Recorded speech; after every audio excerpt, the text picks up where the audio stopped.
Hi guys, Sam from SportsCool here. Today's topic is going to be throwing and catching games, and we're going to put some rolling in there as well in some of them.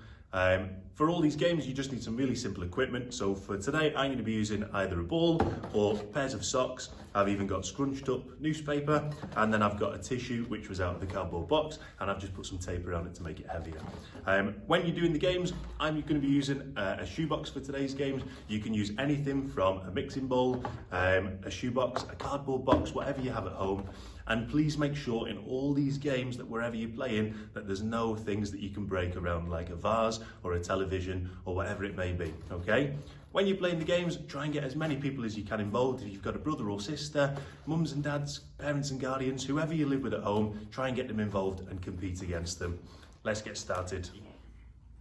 So the technique for an underarm throw, I'm going to be using a pair of socks for today, but again, if you're using a ball or a scrunched up piece of paper, that's absolutely fine, okay? My target is that yellow cone just in front of me, okay? When I have my turn, I'm going to aim with my hand towards that cone so that I know that is my target, okay? Once I've done that, I'm going to bring my arm back to get ready to throw, and then once I'm ready to throw, I'm going to step forward with my opposite leg, so the opposite sides. When I step forward at the same time, I'm going to be bringing my arm forward, ready to throw, okay? So I'm going to aim, I'm going to bring my arm back, I'm going to step, and I'm going to let go to try and hit the yellow target, okay? When I let go, I'm not going to let go down here because it would end up going towards the floor. If I let go here, it would be hitting the ceiling. So I want to let go when my hand is pointing straight towards that yellow cone or whatever target it is that you're aiming for.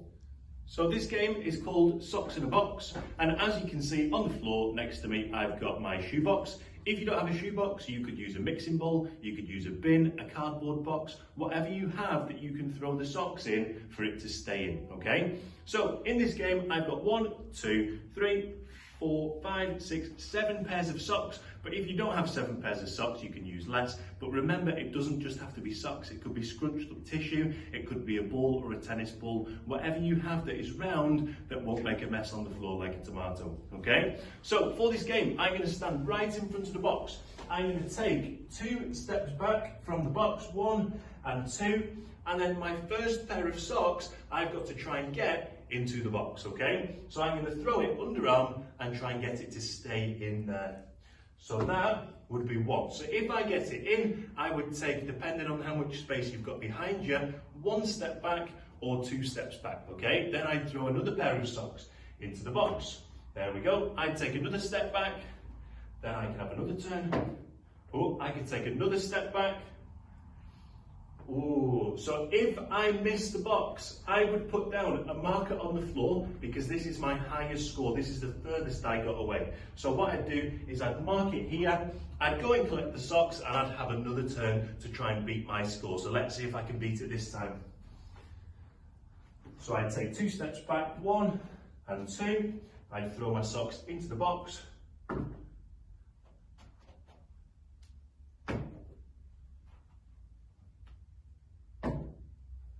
There we go, so I beat my last score. Oh, so then if I miss, I'd have to go and collect. Then this time I can move the marker back because this is now my highest score. Okay, let's see how you do at home.